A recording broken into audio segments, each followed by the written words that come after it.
யுத்தம் ஆரம்பமாகி சரியாக அரை மாதம்.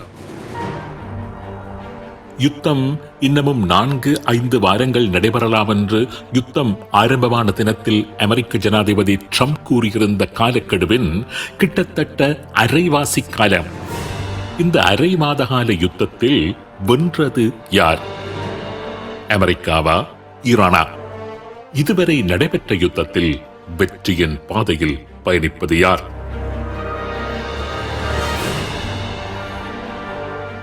இதுவரை நடைபெற்ற யுத்தத்தில் வெற்றி பெற்றுள்ள நாடு அமெரிக்காவும் அல்ல, ஈரானும் அல்ல. என்னை பொறுத்தவரையில் இதுவரையில் நடைபெற்ற அரை மாத கால யுத்தத்தில் வெற்றி பெற்ற நாடு எது என்று கேட்டால் ரஷ்யாவையும் சீனாவையும் தான் நான் கூறுவேன். மிக மோசமான யுத்தம் நடைபெற்று வருகின்ற இந்த அரை மாத காலத்தில் மாத்திரம் ரஷ்யா, சீனா என்ற இந்த 2 நாடுகளும் பாரிய வெற்றியை பெற்றுள்ளன. அதுவும் இந்த யுத்தத்திற்கு ₹1 கூட செலவு செய்யாமல், எந்தவித அர்ப்பணிப்புகளும் இல்லாமல். ஹோர்முஸ் நீரிணையை ஈரான் மூடியதை தொடர்ந்து ரஷ்யாவின் எரிபொருள் ஏற்றுமதிக்கு அமெரிக்கா விதித்திருந்த தடையை அது தற்காலிகமாக நீக்கியிருந்தது. அதனால் ரஷ்யா நாளொன்றுக்கு சுமார் $10 பில்லியன் வருமானத்தை ஈட்டுகின்றது. ரஷ்யாவை பொறுத்தவரையில் இது மிகப்பெரிய வெற்றி என்றுதான் கூற வேண்டும். உக்ரைன் மீதான யுத்தத்தை காரணம் காண்பித்து ரஷ்யா மீது அமெரிக்கா எண்ணெய் ஏற்றுமதி தடை விதித்திருந்ததால் நாளொன்றிற்கு சராசரியாக 6.6 மில்லியன் பேரல்கள் எண்ணெயைத்தான் ரஷ்யா ஏற்றுமதி செய்து வந்தது. ஈரான் யுத்தம் காரணமாக சர்வதேச மட்டத்தில் ஏற்பட்டுள்ள எரிபொருள் தட்டுப்பாட்டை ஈடு செய்யும் நோக்கத்துடன் அமெரிக்கா ரஷ்யாவின் எண்ணெய் ஏற்றுமதிக்கான தடையை நீக்கியதன் காரணமாக கடந்த சில நாட்களாக ரஷ்யா நாளொன்றிற்கு 100 மில்லியன் பேரல் எண்ணெயை ஏற்றுமதி செய்ய ஆரம்பித்துள்ளது. 6.6 மில்லியனில் இருந்து ஒரே நாளில் 100 மில்லியன் பேரல்கள், நாளொன்றிற்கு $100 பில்லியன். ரஷ்யாவுக்கு மாத்திரமல்ல, சீனாவுக்கும் இந்த யுத்தம் பெருவெற்றியை கொடுத்துள்ளது. உலகின் 20% எண்ணெய் போக்குவரத்து இடம்பெற்று வருகின்ற ஹோர்முஸ் நீரிணையில் மேற்கொள்ளப்படுகின்ற எண்ணெய் வர்த்தகம் இனிமேல் அமெரிக்காவின் பெட்ரோடாலர்ஸுக்கு மாற்றீடாக சீனாவின் யுவானிலேயே மேற்கொள்ள வேண்டும் என்பதுதான் ஈரான் முன்வைத்துள்ள நிபந்தனை.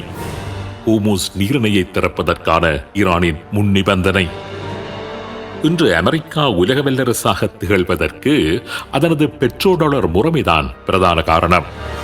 உலகில் யார் எண்ணெயை கொள்வனவு செய்தாலும் சரி, எந்த நாட்டிடம் இருந்து கொள்வனவு செய்தாலும் சரி, அது அமெரிக்காவின் பெட்ரோடாலரில் தான் கொள்வனவு செய்ய வேண்டும் என்பதுதான் உலகில் இன்று இருந்து வருகின்ற முறைமை. இருந்தபடி அமெரிக்கா மிகச் செல்வந்த நாடாக இருப்பதற்கு இந்த பெட்ரோடாலர் வர்த்தகம் மிக முக்கிய காரணம். அமெரிக்காவின் இந்த உயிர் நாடியில் மிக பலமாக அடித்துள்ளது ஈரான். ஹோர்முஸ் நீரிணை வழியாக மேற்கொள்ளப்படும் வர்த்தகம் இனிமேல் அமெரிக்காவின் பெட்ரோடாலரில் அல்லாமல் சீனாவின் யுவானிலேயே மேற்கொள்ளப்பட வேண்டும் என்று ஈரான் நிபந்தனை விதித்துள்ளது. ஈரான் அறிமுகப்படுத்தியுள்ள இந்த பெட்ரோ யுவான் முறை சீனாவுக்கு மிகப்பெரிய லாபத்தை பெற்றுத் தரப்போகின்றது. இந்த பெட்ரோ யுவான் முறை மாத்திரம் வெற்றியளித்து விடுமாக இருந்தால் சீனாவின் யுவான் நாணயம் சர்வதேச அங்கீகாரத்தை பெற்றுவிடும். ரஷ்யா மீது முன்னர் அமெரிக்கா செய்தது போல சீனா மீது பொருளாதார தடையை அமெரிக்காவினால் இனி விதிக்க முடியாது. உலக பொருளாதார உடன்பாடுகளை சீனாவினால் பல நாடுகளுடன் மிக இலகுவாக செய்துவிட முடியும். சீனாவுக்கு மிக இலகுவாக எரிபொருள் கிடைத்துக் கொண்டே இருக்கும். உலகின் பொருளாதாரத்தை ஆளுவதற்கான மற்றொரு படிநிலை சீனாவுக்கு இலகுவாக கிடைத்துவிடும். 15 நாள் ஈரான் அமெரிக்க யுத்தத்தில் கத்தியின்றி இரத்தமின்றி சீனா பெற்றுள்ள மிகப்பெரிய வெற்றி இது. இவை அனைத்தையும் விட ஈரானுக்கு எதிரான அமெரிக்காவின் இந்த யுத்தத்தில் சீனாவுக்கும் ரஷ்யாவுக்கும் கிடைத்துள்ள மற்றொரு வெற்றி என்னவென்றால், இந்த 2 நாடுகளின் பிரதான எதிரியான அமெரிக்காவின் புதிய போராயுதங்களையும் புதிய போர் முறைகளையும் போர் சார்ந்த தொழில்நுட்பங்களையும் அருகில் இருந்து அவற்றினால் தெளிவாக அறிந்து கொள்ள முடிகின்றது. தமது எதிரியான அமெரிக்காவின் பலம் என்ன என்பதை இந்த 2 நாடுகளினாலும் சரியானபடி கணிப்பிடக்கூடியதாக இருக்கின்றது. அதேபோன்று அமெரிக்க போர் இயந்திரத்தின் பலவீனத்தையும் அதிலுள்ள ஓட்டைகளையும் கூட அவற்றினால் அறிந்து வைக்க முடிகின்றது. ஒரு யுத்தத்தில் ஈடுபடாமல் அருகில் இருந்து அந்த யுத்தத்தை அவதானிக்கின்ற ஒரு பெரிய வெற்றி இந்த இரண்டு நாடுகளுக்கும் கிடைத்திருக்கின்றது. இதுவும் சீனாவுக்கும் ரஷ்யாவுக்கும் கிடைத்துள்ள ஒரு முக்கிய பெறுபேறு என்றுதான் கூற வேண்டும். இந்த யுத்தத்தில் சீனா ரஷ்யாவை கடந்த மற்றொரு நாடும் மிகப்பெரியதொரு வெற்றியை பெற்றுள்ளது என்று கூறலாம். உங்களில் பலர் அதனை உடனடியாக ஏற்றுக்கொள்ள மாட்டீர்கள். ஆனால் கொஞ்சம் ஆழமாக சென்று ஆராய்ந்து பார்த்தால் அதுதான் உண்மை. இந்த யுத்தத்தில் மிகப்பெரிய வெற்றியை பெற்றுள்ள நாடு எது என்று கேட்டால் நான் இஸ்ரேலைத்தான் கூறுவேன். கடந்த 15 நாட்களாக நடைபெற்று வருகின்ற யுத்தத்தில் இஸ்ரேல் தான் மிகப்பெரிய வெற்றியை பெற்றுள்ளது என்பதில் சந்தேகம் இல்லை. ஏன் எப்படி என்று ஆராய்ந்து பார்ப்போம். ஈரானுடனான ஒரு யுத்தம் இஸ்ரேலுக்குத்தான் அவசியமானதாக முதன்மையானதாக இருந்து வந்தது. இஸ்ரேலை உலக வரைபடத்தில் இருந்து அழித்து விடுவதையே தனது முதன்மை நோக்கமாக கொண்டிருந்த ஈரான் பலம் பெறுவதோ நிலைத்து நிற்பதோ இஸ்ரேலுக்குத்தான் ஆபத்து. இஸ்ரேலுக்குத்தான் அது மிகப்பெரிய சவால்.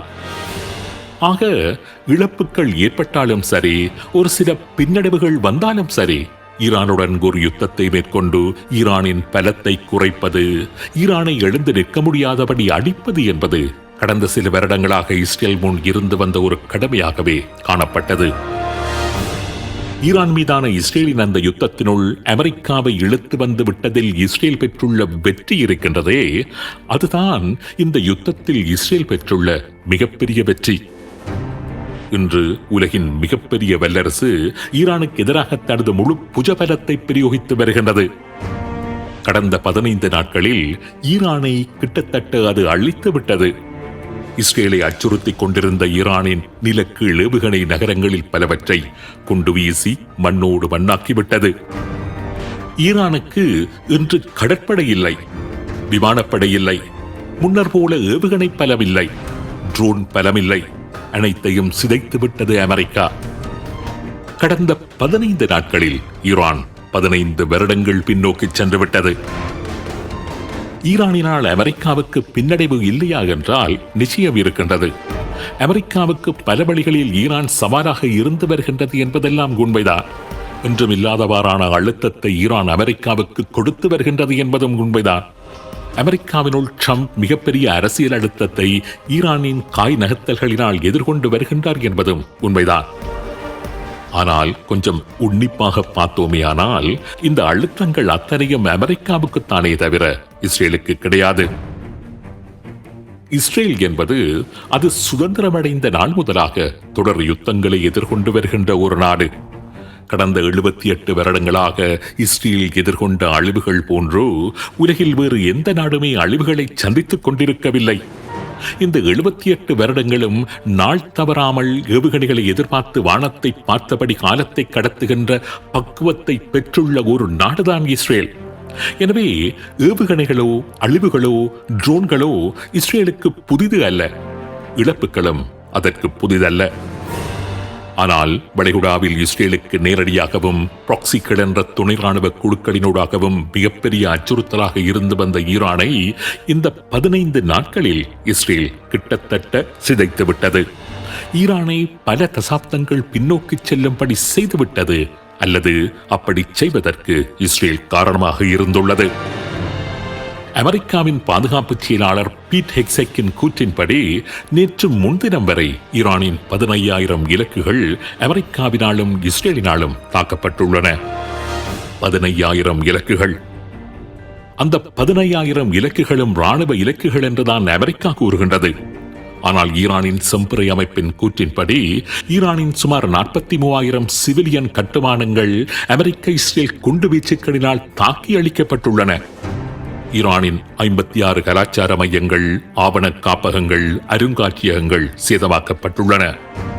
1858 பேர் கொல்லப்பட்டுள்ளார்கள்.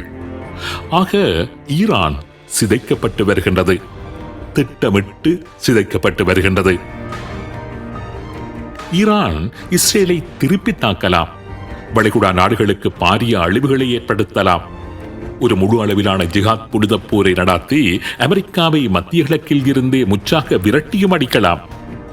ஆனால் ஆபரேஷன் சக்சஸ் ஆல் அவுட் என்று பேச்சு வழக்கில் கூறுவார்களே, அதே போன்று நடந்து கொண்டிருக்கின்ற இந்த யுத்தத்தில் ஈரான் எப்படியான பெறுபேறுகளை பெற்றாலும் உண்மையிலேயே ஈரான் தோற்றுவிட்டது. அமெரிக்க அதிபர் அறைகூவல் விடுத்தது போல ஈரானில் ஆட்சி மாற்றம் ஏற்படாவிட்டாலும் கூட இந்த யுத்தத்தில் ஈரான் தோற்றுவிட்டது. ஒரு சிறிய ஒப்பீட்டை மாத்திரம் உதாரணமாக கூறி இந்த நிகழ்ச்சியை நிறைவு செய்ய விரும்புகின்றேன்.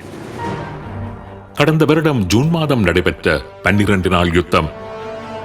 அந்த 12 நாள் யுத்தத்தில் ஈரானின் எத்தனை இலக்குகள் மீது இஸ்ரேல் தாக்குதல் நடத்தியிருந்தது தெரியுமா? 360 இலக்குகள். ஈரானில் இஸ்ரேல் வெறும் 360 இலக்குகளை தாக்கியதன் விளைவு என்ன தெரியுமா? 6 மாதங்களில் ஈரானின் பொருளாதாரம் அதல பாதாளத்திற்கு சென்றிருந்தது. ஈரான் நாணயத்தின் பெறுமதி மிக மோசமாக வீழ்ச்சியடைந்து உண்பதற்கு கூட உணவில்லாத ஒரு நிலை அங்கு ஏற்பட்டது. உலகின் மிகப்பெரிய எண்ணெய் உற்பத்தி நாடான ஈரானிலேயே எரிபொருட்களுக்காக வரிசையில் நிற்க வேண்டிய ஒரு நிலை உருவாகியிருந்தது. மக்கள் வீதிகளில் இறங்கி போராட்டம் நடத்துகின்ற அளவுக்கு ஈரான் மிகப்பெரிய சிக்கலை எதிர்கொண்டது. ஆயிரக்கணக்கில் தனது சொந்த மக்களையே கொலை செய்ய வேண்டிய அளவுக்கு நிலைமை ஈரானில் மிக மோசமாக சென்றிருந்தது. இஸ்ரேல் ஈரானில் 360 இலக்குகளை அளித்ததன் காரணமாக. வெறும் 360 இலக்குகள். ஆனால் கடந்த 15 நாட்களில் ஒவ்வொரு நாளும் ஈரானின் 1000 இலக்குகள் அளிக்கப்பட்டு வருகின்றன. நாளொன்றுக்கு 1000 இலக்குகள் என்பது வெறுமனே புகையாகவும் கட்டிட இடிபாடுகளாகவும் பென்டகன் அறிக்கைகளாகவும் நாங்கள் பார்த்துவிட்டு பச்சாத்தாபத்துடன் கடந்து செல்கின்ற விடயம் மாத்திரமல்ல. ஈரானின் எதிர்காலம், ஈரானின் எதிர்கால சுபீட்சம், இவைகள் ஈரானின் கண்களின் முன்னால் அழிந்து கொண்டிருக்கின்றன. இதனைத்தான் இஸ்ரேல் இந்த யுத்தத்தில் பெற்றுள்ள வெற்றி என்று நான் கூறுகின்றேன். தனது பிரதான எதிரியை இஸ்ரேல் நேரடியாகவோ மறைமுகமாகவோ சிதைத்து விட்டது. ஈரான் இனி ஈரானாக பரிமாணம் பெறுவதற்கு பல தசாப்தங்கள் தேவைப்படும். அண்மையில் நடந்த பத்திரிகையாளர் சந்திப்பில் இதனைத்தான் இஸ்ரேலிய பிரதமர் பெஞ்சமின் நெத்தனியாகு கூறியிருந்தார். ஈரான் இனிமேல் பழைய ஈரானாக இருக்கப் போவதில்லை. ஆப்கானிஸ்தானைப் போல, ஈராக்கைப் போல, லிபியாவைப் போல, சிரியாவைப் போல ஈரான் என்றொரு நாடு இருக்கும். அந்த பேரிலான ஒரு நாடாகத்தான் அது இருக்குமே தவிர ஈரான் என்ற கம்பீரம் இனி இருக்கப் போவதில்லை. முன்னர் செய்தது போல அதனால் இனி ப்ராக்சிகளுக்கு மில்லியன் கணக்கில் நிதி வழங்க முடியாது. மற்றைய வளைகுடா நாடுகளுடன் நட்பு பாராட்ட முடியாது. சர்வதேச சக்தியாக தன்னை வளர்த்தெடுக்க முடியாது. உணவுக்கே கஷ்டப்படுகின்ற ஒரு நிலை ஈரானில் உருவாகிவிட்ட பின்னர் அது பாலிஸ்டிக் மிசைல்ஸுக்கும் ட்ரோன்களுக்கும் வீணாக பணத்தை முதலீடு செய்து கொண்டிருக்க முடியாது. இன்று ஆப்கானிஸ்தான் எப்படி இருக்கின்றதோ அப்படியான ஒரு நாடாகத்தான் ஈரான் இனி இருக்கப் போகின்றது. இந்த யுத்தத்தில் இஸ்ரேல் எப்படியான வெற்றியை பெற்றுள்ளது என்பது இப்பொழுது உங்களுக்கு விளங்கியிருக்கும் என்று நினைக்கின்றேன். இந்த யுத்தத்தில் இஸ்ரேல் பெற்றுள்ள மற்றொரு வெற்றி என்னவென்றால், மத்திய கிழக்கில் குறிப்பாக முஸ்லிம் நாடுகள் மத்தியில் ஒரு நிரந்தர பிளவை ஏற்படுத்திவிட்டது. நீறுபூத்த நெருப்பாக இருந்து வந்த சியா முஸ்லிம் விரிசல்கள் மேலும் விரிவடைந்து விட்டன. முஸ்லிம் நாடுகள் என்ற அடிப்படையில் இருந்தபடி இஸ்ரேலுக்கு எதிராக ஒரே துணியில் குரல் எழுப்புகின்ற காலம் பல வருடங்கள் பின்னோக்கி சென்று விட்டன. மத்திய கிழக்கு நாடுகளின் முதல் எதிரி இனி இஸ்ரேலாக இருக்கப் போவதில்லை, ஈரானாகத்தான் இருக்கப் போகின்றது. அதேபோன்று இந்த யுத்தத்தில் இஸ்ரேலின் எதிரிகளுக்கு உதவி செய்து வருகின்ற அரபு நாடுகளின் பொருளாதாரமும் பொருளாதார மூலங்களும் மிகப்பெரிய பாதிப்புகளை அடைந்து வருகின்றன. அதாவது இந்த யுத்தத்தில் இஸ்ரேலின் எதிரிகள் அத்தனையுமே தங்களுக்குள் மோதிக்கொண்டு அழிந்துள்ளதான ஒரு வெற்றியை இஸ்ரேல் பெற்றுள்ளது என்று கூறலாம். இந்த இடத்தில் உங்கள் மனங்களில் தோன்றக்கூடிய ஒரு முக்கியமான கேள்விக்கான விடையுடன் நிகழ்ச்சியை நிறைவு செய்கின்றேன். இஸ்ரேலின் பொருளாதாரமும் இந்த யுத்தத்தில் சிதைவடைந்திருக்குமே என்று நீங்கள் கேட்கலாம்.